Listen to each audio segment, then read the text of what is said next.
embora temos um número reduzido agora no início, mas as pessoas vão chegando e a gente tem que começar, né? Então tem um horário para começar e a gente tem que começar nesse horário. Aqui em Romanos, capítulo 13, versículo 8, nós temos aqui do 8 ao 14, alguns versículos que falam sobre o amor mútuo, a vigilância e a pureza. E o apóstolo Paulo, falando aos romanos, ele diz assim: a ninguém devais coisa alguma, a não ser o amor com que vos ameis uns aos outros, porque quem ama aos outros, cumpriu a lei. Com efeito, não adulterarás, não matarás, não furtarás, não darás falso testemunho, não cobiçarás. E se há algum outro mandamento, nessa palavra se resume: amarás o teu próximo como a ti mesmo. O amor não faz mal ao próximo, de sorte que o cumprimento da lei é o amor. E isso digo conhecendo o tempo, que já é hora de despertarmos do sono, porque a nossa salvação está agora mais perto de nós do que quando aceitamos a fé. Aqui o apóstolo Paulo, ele traz uma palavra de despertamento ao coração da igreja, uma palavra que serviu para aquela igreja de Romanos, para todas as igrejas com certeza contemporâneas daquela igreja naquela época, mas uma palavra que serve para nós até hoje.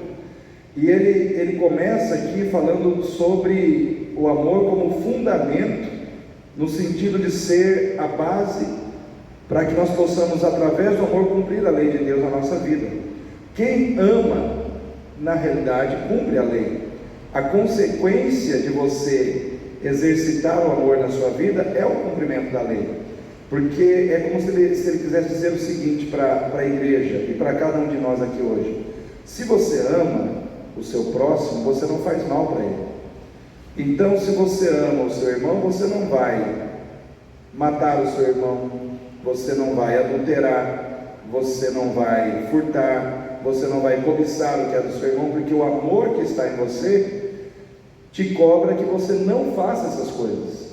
Então, quando o amor está operando em nossos corações, tudo aquilo que poderia fluir de ruim, de dentro de nós para fora de nós, não flui, porque o amor que está dentro de nós não permite que isso aconteça. Então ele diz que aquele que ama, vamos dizer assim, direta ou indiretamente, está cumprindo a lei de Deus.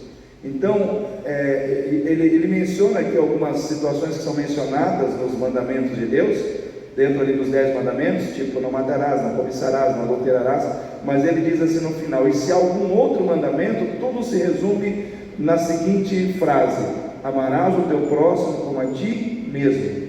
Ou seja, quem ama o próximo como a si mesmo, com certeza não vai fazer mal a esse próximo. Aí ele traz um alerta dizendo: é tempo de nós colocarmos em prática o amor na nossa vida e permitirmos que, através do amor de Deus, a gente viva o propósito de cumprir a sua lei, porque o tempo do cumprimento da palavra profética de Deus em relação à salvação que nos aguarda está próxima de se cumprir. Ele quer dizer assim que a salvação que nós recebemos quando aceitamos a fé, ela está cada vez mais próxima de nós. Aí talvez você fala para pensar: mas espera aí, se eu aceitei Jesus, eu já não estou salvo? Como é que a salvação está se aproximando? Ou eu estou salvo, ou eu vou ser salvo? Às vezes surgem essas dúvidas na cabeça do crente. E aí eu quero dizer para você que existem 3 respostas. A Bíblia diz que você, ao aceitar a Jesus, você foi salvo, você está sendo salvo e você será salvo. Porque a salvação, ela acontece em 3 estágios da nossa vida. Ela acontece no primeiro estágio, que é o estágio da justificação. Você aceitou a Jesus, você foi justificado dos seus pecados. É como a reflexão que eu enviei hoje para todas as pessoas dos grupos na igreja. Todas as pessoas que estão no meu contato, todos os dias recebem uma reflexão. E a reflexão que eu passei hoje de manhã foi essa: que Deus nos amou, nós ainda sendo pecadores. Em Cristo Jesus, Ele nos amou ainda nós sendo pecadores. Ele demonstrou seu amor por nós, de modo que, sendo nós pecadores, Cristo morreu por nós, mesmo na condição de pecadores. Deus não esperou que o pecado saísse da nossa vida para Ele nos amar. Ele nos amou na condição em que nós nos encontrávamos. E a demonstração plena, total e máxima do seu amor por nós aconteceu no momento que Jesus pagou pelos nossos pecados na cruz. Em outras palavras, Deus nos amou, mesmo nós ainda sendo pecadores, para nos libertar do pecado em Cristo Jesus, para resolver o problema do pecado na nossa vida em Cristo Jesus. E Ele resolveu através da salvação. A salvação que primeiro é justificação. Ou seja, quando Cristo entra na sua vida, o sangue dele entra na sua vida, te purifica dos seus pecados e você é justificado, né? De modo que a condenação que estava sobre você, ela é anulada e você não vai mais em direção ao inferno. A sua rota muda. Você ia para o inferno, agora você vai para o céu. Então a justificação, ela te dá a condição de você mudar o rumo para onde a sua alma estava caminhando. Sua alma estava caminhando pela condenação do pecado para o inferno. Agora que essa condenação foi anulada, foi cancelada, você agora tem acesso ao céu. Isso é um aspecto da salvação. Porém, a salvação não se resume nisso, porque nós temos que viver aqui na terra, né? Então aí entra o outro aspecto da salvação, que é a santificação. Se na justificação Deus te livra da condenação do pecado, na santificação Deus te livra de você mesmo, de uma vida corrompida, que foi gerada dentro de você pelo pecado. As inclinações da carne, as tendências ao erro, aquela disposição do nosso coração de caminhar em direções que não agradam o coração de Deus. A santificação operada pela palavra, por isso nós precisamos receber a palavra constantemente. Jesus diz: Pai, santifica-os na verdade, a tua palavra é a verdade. Então, a santificação é um processo, a justificação é um ato. Você aceitou Jesus, morreu, você vai para o céu. Só que a santificação ela não acontece da noite para o dia. A santificação não é um ato, é um processo gradativo, que acontece na vida de todos nós. E, vamos dizer assim, na vida de uns acontece mais rápido, na vida de outros acontece um pouco mais demorado, porque todos nós temos uma história diferente. Porque santificar uma pessoa não é apenas remover o pecado da sua vida e fazer aquela pessoa cada dia se tornar mais pura, mais alinhada com os pensamentos de Deus, com a vontade de Deus. É também um processo de cura de traumas. Dentro da santificação está o processo da cura interior, né? Quantas pessoas foram traumatizadas ao longo da vida, né? A gente vê a história de crianças que foram abusadas por parentes dentro de casa, padrastos, primos, tios, e tudo isso afeta o quê? A sua, vamos dizer assim, a sua identidade como pessoa, a sua maneira de reagir ao mundo, a sua maneira de exercitar amor, a sua maneira de se relacionar com as pessoas, a sua maneira de confiar no ser humano. Enfim, a santificação também é cura, e tudo isso é processual. Tem coisas que Deus não cura da noite para o dia. Deus vai te curando à medida que você vai caminhando com Ele e se enchendo da palavra e deixando o Espírito Santo tocar na sua vida, deixando o Espírito Santo te curar. Então essa salvação, que é a santificação, ela está acontecendo na nossa vida todos os dias, amém? Todos os dias. Hoje, você que está aqui no culto, recebendo a palavra de Deus, você está sendo santificado. A palavra vai produzindo esse efeito na sua vida.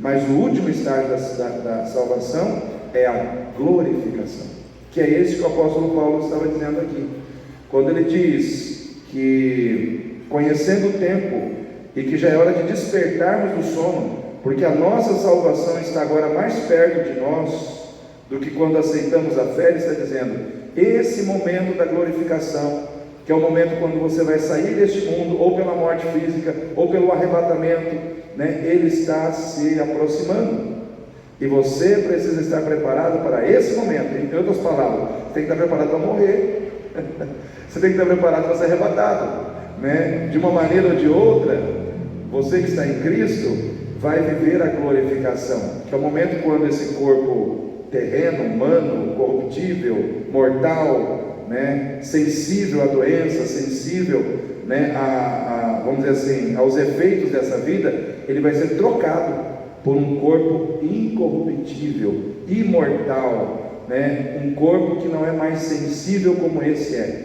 Então esse momento, né, esse último estágio da salvação, ele está cada dia mais perto de nós. Então nós temos que nos preparar, e uma maneira de nós nos prepararmos é vivendo o amor de Cristo, né? Como Cristo nos amou, assim nós precisamos amar o nosso próximo, né? De modo que, da mesma maneira como Ele renunciou por amor, nós também devemos renunciar por amor. Da mesma maneira como Ele sofreu por amor, nós também devemos sofrer muitas vezes por amar as pessoas que Deus quer salvar, ou as pessoas que Deus colocou na nossa vida.